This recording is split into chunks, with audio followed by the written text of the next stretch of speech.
You thought you got rid of us, didn't you? Sorry, Investor Beat starts now.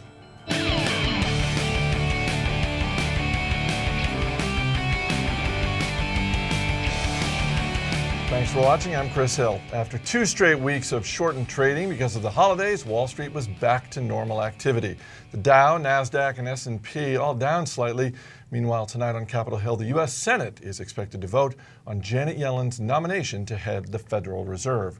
Joining me in studio today, Jason Moser and Taylor Muckerman. Guys, our top story. Much of America is in a deep freeze, but it is warm and sunny in Las Vegas as 150,000 people arrive for the Consumer Electronics Show. It is the largest consumer tech trade show in the world. And Jason, obviously, we've got TVs, we've got tablets, all kind of gadgets.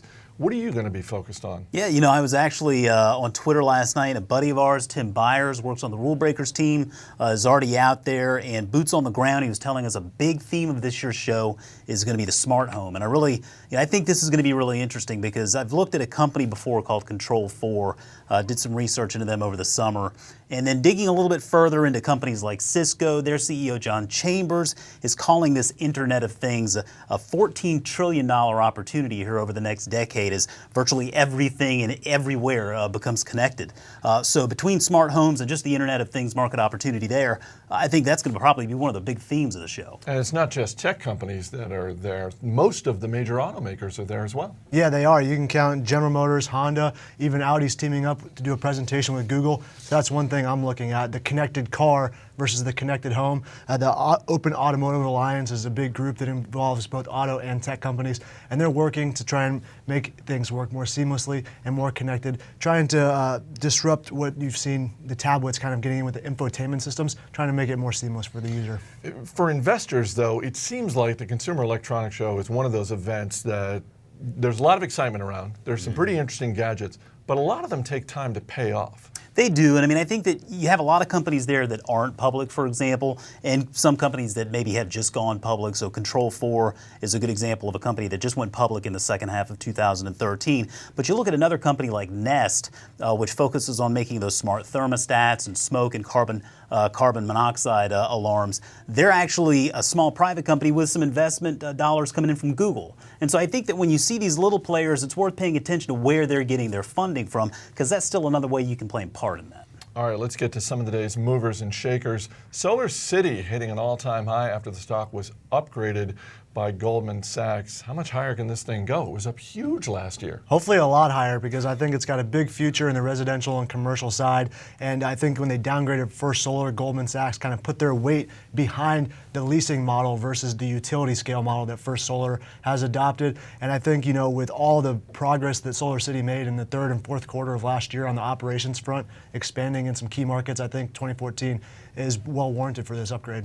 Twitter falling after yet another downgrade, this time from Morgan Stanley. It seems like they might have a point here. It's got a high valuation. Their first earnings report isn't until next month. Yeah, I think it's safe to argue that this one has probably moved a little too far, a little too fast. As we move into mobile advertising and all sorts of new products that companies like Facebook and Google and LinkedIn are kicking out there, it's easy to forget that Twitter really is the new kid on the block, at least publicly speaking. And so when you look at their valuation today, it's trading at like 57 times sales. And it wasn't that long ago we were making fun of Facebook trading at 30 plus times sales. And so yeah, I think Twitter has a bright future, but as a guy who owns the stock personally, even I can admit that this valuation is absurd. If you're looking forward to investing in Twitter, wait, give it some time. It'll pull back down. This is a bit irrational. SiriusXM on the rise in the first day of trading after Liberty Media said it wanted to acquire the entire company. Liberty already owns about 53%. Worth pointing out, SiriusXM up. Liberty Media shares, though, they're down today, so not everyone is a fan of this. No, not everyone. Some shareholders in particular, if they do get bought out, it reduces some of the focus that they've had on satellite radio. Joining Liberty Media, a big conglomerate headed by John Malone as the chairman of the board of directors there. So he's got a penchant for M&A activity, and a lot of people are saying this deal is just a smaller deal leading to an eventual takeover of Time Warner Cable by Charter Communications. And finally, Pandora up big after the company announced that listener hours and the number of active listeners for December were up 13% year over year. Pandora also announced plans to begin in-car advertising this month. That all sounds great. Where's the money, though? Where are the profits for That's this company? the big question, right? I mean, that is a lot of good news for a little company like this. You grow your listeners, your listener hours. They're growing their share of overall radio listenership. And now they see this automobile, this native automobile environment is really the next big frontier, because that's where so many of those radio hours are listened to.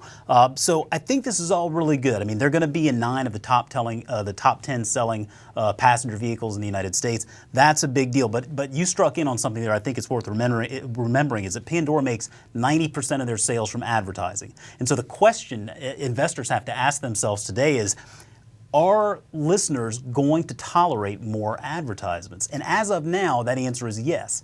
But down the road, I'm not so sure. It'll be worth paying attention to, because that's how they're going to make their money for the foreseeable future. All right, that's going to do it for today's action. Give me a stock I can put on my watch list. Monsanto, put it right up there with earnings kicking off this week. Wednesday morning they release. I'm not so focused on their quarterly reports because it is just one quarter. It's not annual or anything like that, but they do have their annual R&D pipeline update. So with this company, it's all about research and development, new products, and I'm keeping my eye on corn and soybean developments in South America. Sexy. Yeah, super. All right, what about you? I'm going to stick with the CES theme here. 3D Systems, you know, the big famous 3D printer company that we cover here. I think we even had one of their products in here to sort of experiment with it at one time. But I think they're actually presenting at the CES show tomorrow, so I'm going to be very interested to see what comes of that, what new technologies 3D printing has to offer. And I bet you Tim Byers will probably have a little news to share with us. All right, for Jason Moser and Taylor Muckerman, I'm Chris Hill. Thanks for watching. We'll see you tomorrow.